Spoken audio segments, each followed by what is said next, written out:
sejam todos bem-vindos. Meu nome é Rosana Oliveira Rocha, você está no canal A Corrente e eu, doutoranda em educação, especialista em planejamento, implementação, gestão e avaliação de educação à distância, estou nesta quarentena, junto com o canal A Corrente, produzindo vídeos para você, professor, pai, gestor, que está tendo de implantar a educação à distância no seu município por conta desse período de isolamento social em que nós não podemos estar aí no mesmo espaço físico em que nossos alunos estão.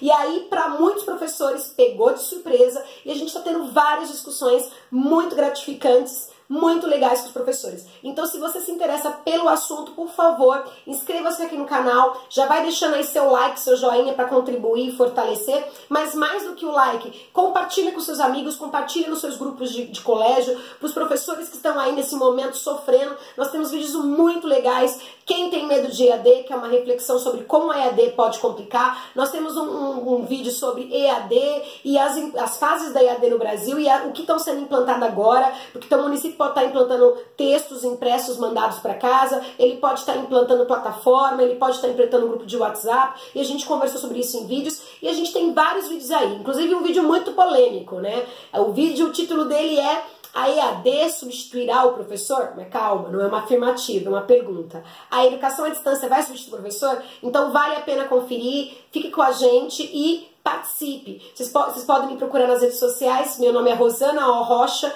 tô no Instagram, tô no Facebook, manda mensagem, converse, comente aqui, fique à vontade, que nós estamos aprendendo juntos. Bem, hoje a gente vai falar sobre educação à distância e indicadores sociais. Nós temos muita discussão do povo falando, mas como educação à distância, plataforma de educação à distância, se o aluno não tem nem acesso a computador, à internet? Você não está errado, professor.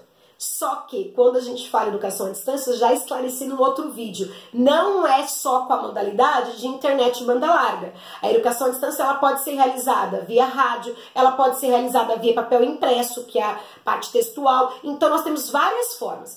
Ah, mas a interação na internet é muito melhor. Sabemos disso. Mas neste momento é o que nós temos, infelizmente, para muitas famílias. E aí isso levantou, né? Ah, mas tem família que vai receber material impresso, tem família que vai ter acesso à internet? Sim. Isso levantou um questionamento que nós deveríamos ter há muito tempo, que são as desigualdades sociais que acontecem no nosso país. Um dos países mais desiguais do mundo. E aí a gente vai discutir hoje sobre... Rosana, você está falando que o Brasil tem problema, tem desigualdade social? Sim. Foi bom que nós, professores, começamos a olhar um pouquinho para a nossa realidade, para o nosso entorno. Mas será que a gente realmente entende como que o Brasil é um país desigual e como isso interfere? É o que eu preparei na aula de hoje. Eu trouxe dados do IBGE, trouxe dados do Censo EAD-BR do ano de 2018, que foi o último censo realizado pela Associação Brasileira de Educação à Distância, e a gente vai comentar como esses dados mostram que o Brasil é um país desigual. E aí, quem sabe, a gente sai disso, desse Covid, fortalecidos, lutando para que todos tenham direito à educação,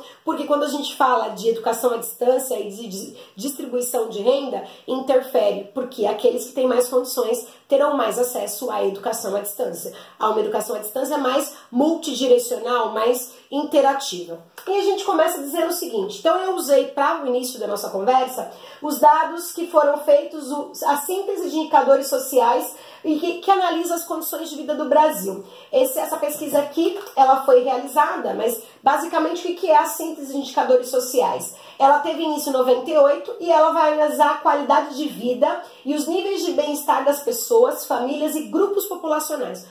A efetivação dos direitos humanos e sociais, então ela fala de trabalho, ela fala de educação, bem como o acesso a diferentes serviços e bens, né, e oportunidades, que a gente pode falar, o computador, smartphone, internet, por meio de indicadores que visam contemplar a heterogeneidade da sociedade brasileira. Sociedade nossa, diferença, heterogênea.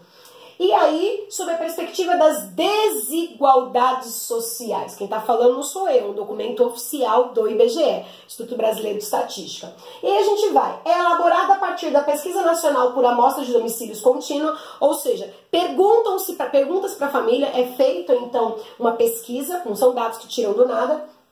Além do PNAD contínua, utiliza-se informações do Sistema de Contas Nacionais, o SCN, de pesquisa de informações básicas municipais, MUNIC, e do Instituto Brasileiro de Geografia e Estatística, que é o IBGE. Então são vários dados para mostrar que realmente nós temos as desigualdades no país. E a gente vai. Para que serve esse CIS, né? Essa síntese dos indicadores sociais, esses indicadores, essas informações sobre as condições de vida das pessoas, populacional, né? Por que ela serve?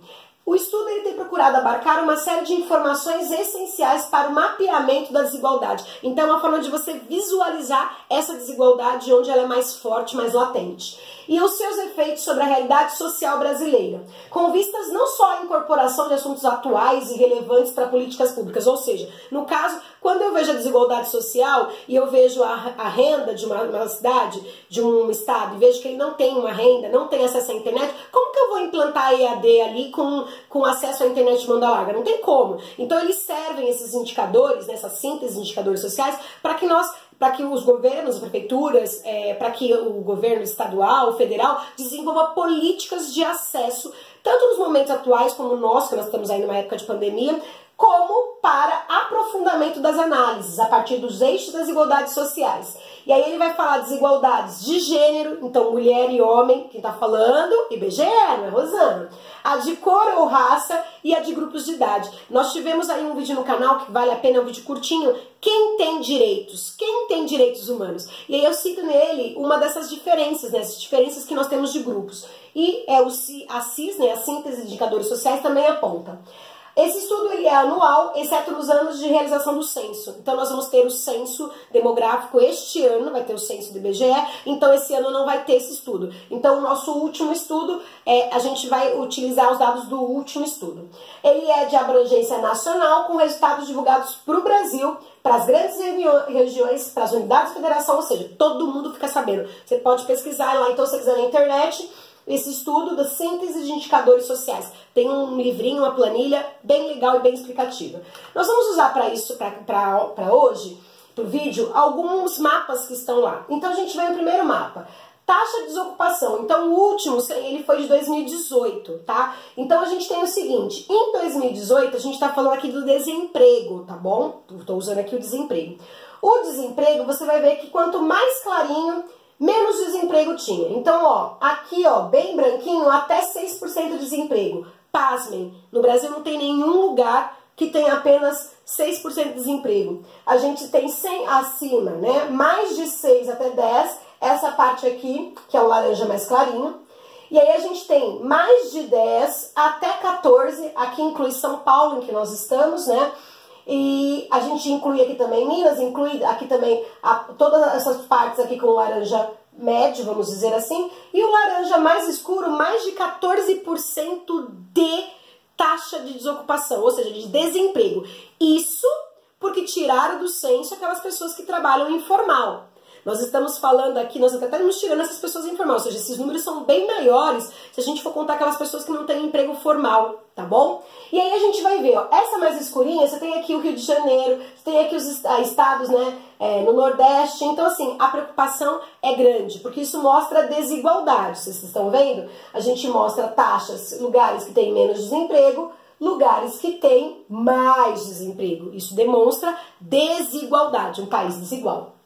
A gente vai num outro gráfico, num outro mapa também desse estudo do CIS, dos indicadores sociais, e ele vai dizer o rendimento mensal domiciliar per capita, por cabeça, das pessoas residentes nos domicílios. Então eles pegam as pessoas que moram no domicílio e vê quanto que cada um ganha, cada um por cabeça.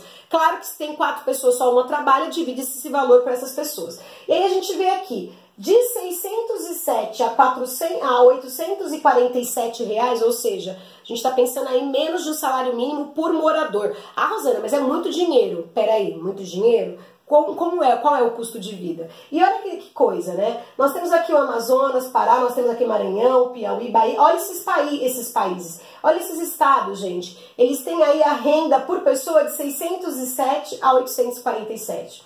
Com o azul clarinho, Ceará, a Paraíba, Pernambuco, Rio Grande do Norte, Sergipe, eles têm de 847 a 1.025 reais por pessoa que mora no município. E aí você vê a desigualdade vindo aqui. Neste azul de 1.025 a 1.382, esse azul um pouquinho mais forte, né? E aí a gente tem aqui alguns estados, e nesses estados aqui a gente pega toda a região sul, São Paulo, né? Além da região sul, São Paulo, Mato Grosso do Sul e Rio de Janeiro, que eles recebem entre 1.382 até 2.407. Ou seja, a gente vai pensar que tem uma pessoa aqui em São Paulo, famílias em São Paulo, que por pessoa, eles ganham aí, vamos colocar assim, médio, tá? De 1.300 a 2.400. E nós temos outro lugar, Bahia, que não tá nem tão longe, vamos imaginar assim, né, pensando com a Amazônia, que ganha de 600 a 847, não chega nem a R$1.000. Então, quer dizer, é desproporcional e demonstra desigualdade social. A gente também tem aqui uma outra mapa que também ajuda muito. Proporção da população residindo em domicílio com ao menos uma inadequação domiciliar. E o que seria uma inadequação domiciliar? Eu tenho um problema em relação à segurança, eu tenho um problema em relação ao saneamento, eu tenho um problema, enfim, eu tenho desses indicadores sociais algum problema nessa residência. Nós temos, olha aqui, mais de 30% de inadequações, ou seja, muita coisa inadequada. Olha o Amazonas aqui. Se a gente for pensar no Covid-19, tá? Estamos falando de coronavírus, o Amazonas não está sofrendo? Não está sofrendo aí com um grande número de mortes? Tem até um vídeo que eu vi hoje, dia 16 na internet, de um hospital em que a gente está aí com um hospital com corpos, né, esperando, né, para sair dos hospitais, os corpos junto com as pessoas doentes, ali os corpos, né, em maca do lado dessas pessoas. Onde que nós temos? Então, se a gente for pensar, Amazonas é um dos polos de preocupação do Covid. Por quê? Porque eles têm adequações domiciliar e isso vai interferir também na saúde e outros indicadores sociais. Aí a gente vai ver aqui, quanto mais clarinho fica, quanto mais branquinho, ótimo, tem menos inadequações. Aí a gente tem Minas, Goiás, Mato Grosso do Sul, região sul, Paraná, Santa Catarina e o Rio Grande do Sul, olha, eles têm de 0 a 10% de inadequação. Então até, por que só eles, né? Por que não o país todo? E percebe que parece que o mapa vai ficando mais distante aqui, vai ficando mais escuro? É um problema de desigualdade. A gente vê aqui, por exemplo, São Paulo, Bahia, Tocantins, Mato Grosso, que nós temos de 20 a 30%. E, pasmem, Amazonas é a que tem mais de 30% de inadequação. Desigualdade social. E aí a gente vai falar, o que tem a ver isso, Rosana, com a educação à distância? Claro que tem a ver. Se eu tenho mais inadequações, você acha que a educação à distância, mesmo em papel, em texto impresso, ela tem chances de funcionar no Amazonas? Tem? Não sei. A gente pensa que quanto mais escuro fica, mais difícil, porque nós temos inadequações. Então, se a gente pensar que tem inadequações dentro do domicílio, quem dirá um acesso à internet de banda larga?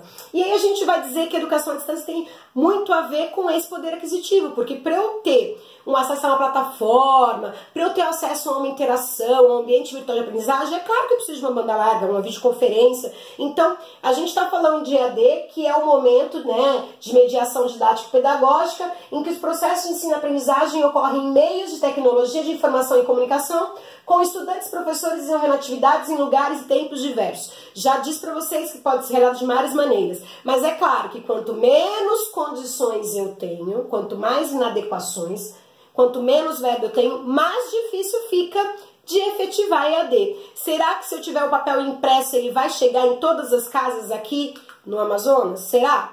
É a gente pensar. E aí a gente vai pensar também nas desigualdades em relação ao censo. Eu estou pegando aqui agora o Censo EAD-BR de 2018, que é o censo realizado pela Associação Brasileira de Educação à Distância, e eles vão dizer a distribuição da educação à distância no Brasil na educação básica, antes do Covid, porque agora isso aqui estaria 100%, porque ninguém pode estar em aula presencial, nós estamos em isolamento social. A grande maioria dos estados aí estão em isolamento social. Aliás, os que não estão são aqueles que estão sendo acometidos por maior número de mortes. Então, fique em casa nesse momento, assistam nossos vídeos, compartilhem nossos vídeos, aprenda, tá? Ou descanse, enfim, fique em casa. E aí ele vai dizer nesse censo, ele está pesquisando educação antes do Covid. No Covid seria 100%. Mas você vê que na região sudeste você tinha 31%, olha a quantidade de instituições que ofereciam educação à distância na educação básica. Educação básica a gente está falando ensino fundamental e ensino médio. Nós tínhamos 31%. No sul, a gente tinha 24%. Sempre o sudeste e sempre o sul numa condição, se a gente for ver aqui, ó, sempre o sudeste e o sul numa condição um pouco melhor. E aí a gente está falando de desigualdade, teríamos que pensar, mas por quê? O que a gente tem que fazer para reverter esse quadro, se nós somos um país, se nós somos todos uma nação, né? Então a gente tem que pensar nesse sentido. E aí vai dizer, o Nordeste, 21%, tá? Centro-Oeste, 13%. E na região Norte, que a gente já falou da problemática aí, né? A gente tem 11%. Então, isso aqui tá certo? Isso aqui, por que a educação à distância funcionava mais no Sudeste, mais no Sul e no Nordeste? A gente vai ter que pensar que é por conta do acesso até a educação nesses espaços. E principalmente as tecnologias de informação, porque eles contam aqui, sim, eles utilizavam na EAD, que a gente está pesquisando aqui no Ciência da EAD-BR, a educação à distância por teleaulas, por aplicativos, então precisaria de uma internet. A EAD na educação básica no Brasil, Ciência EAD-BR, a gente vê pelos estados, tá? Então o estado com maior concentração antes do Covid era Minas Gerais, com 19%, seguido de Santa Catarina, seguido do Paraná, seguido do Rio Grande do Sul, região sul, a gente falou. Depois vem Rio Grande do Sul, depois vem São Paulo. São Paulo, 6% aqui. Então a gente tem que pensar, Distrito Federal, 6%, Rio de Janeiro, 6%. Então, mas São Paulo é muito maior, tem muito mais coisa. Então, por que só tinha acesso a 6% de educação à distância? Né? Então, a gente tinha essa divisão aqui já desigual antes do Covid. Você pode ver aqui, ó, que a gente tem aqui o último, que nem aparece direito no mapa, que é Sergipe. Então, será que Sergipe, Piauí, Mato Grosso do Sul, eles têm acesso à internet? Já não tinha antes. Será que agora, a EAD, será que agora eles vão ter acesso à EAD, que seja via papel? Então é da gente pensar essas desigualdades, e quando a gente falar é um absurdo a desigualdade, é um absurdo dentro do estado de São Paulo, e a gente tem diferenças gritantes aqui e diferenças gritantes em relação a estados. E aí a gente vai, as instituições EAD no Brasil, então a gente está falando aqui não mais educação básica, tá? Eu peguei um gráfico também do Censo EAD-BR, mas em relação à educação à distância no Brasil no geral. Você pode ver que a região sudeste é a região com maior percentual. Tem 2016 que é o verde escuro, 2017 que é o verde intermediário e mais claro 2018. Então vamos pensar, em 2018 o sudeste tinha 43% de instituições que formavam em EAD. O sul tinha 23%, o nordeste tinha 18%, centro-oeste tinha 11% e a região norte 5%. Então, lembra que a gente falou da inadequação do sistema, da síntese dos indicadores sociais? Esses indicadores aparecem também aqui. Por quê? Porque a educação à distância, como eu já disse, antes do Covid, ela estava associada à educação à distância a acesso a algumas tecnologias que pudessem me possibilitar, como a internet. Então, a gente vê se a gente tem essa distribuição no país. Estamos falando da distribuição populacional também, Rosana? Também, mas pensar em um país desigual nesse sentido. E aí a gente vê, as desigualdades interferem, então, em como essa educação à distância vai chegar? Claro que sim. Então a gente pensa que quem tenha nesse lado aqui, gente, e eu tô falando até de estado dentro dos estados. Então você tem São Paulo, você vai lá, o pessoal usa muito na Paraisópolis, lá que nós tivemos aquele problema lá, na favela da Paraíba, na comunidade, o pessoal fala favela, a comunidade de Paraisópolis, e nós temos ali do lado Morumbi, um povo com riqueza. Então você tem, é como se fosse esse Brasil mesmo. E você tem ali no mesmo bairro. Então, assim, né, você tem ali no mesmo, né, proximidades, tá muito próximo, muro com muro. Você tem em Barueri também, Alphaville, e o pessoal, né, Parque Imperial trabalha em Barueri na FIEB. Então você tem ali também os altos condomínios, onde moram muitos famosos, muitos ricos, e você tem do lado uma população no Parque Imperial que tem alguns com uma condição bem... Então a gente tem isso aqui no Brasil em geral. Isso aqui interfere na educação? Você acha que a educação que é dada no Alphaville da vida, que é dada no Morumbi da vida, num bairro chique, imagina em nossa cidade, no seu estado, qual é o bairro chique, ela vai ser a mesma dada num bairro, mas não vai. Você acha que a educação que é ministrada nas regiões sudeste e sul vão ser a mesma educação à distância ministradas? Então é isso que a gente tem que questionar. Não apenas em tempo de Covid, mas depois, quando passar a Covid, será que a educação lá na região norte, nordeste, na região centro-oeste está sendo efetivada? porque as desigualdades interferem. Ah, mas no Nordeste eles estão campeões em Olimpíadas, sim, mas a gente tem até o Nordeste que está aqui intermediário, mas a gente tem que pensar que não tem que fazer milagres, tem que ter acesso à educação de qualidade, porque a lei garante isso.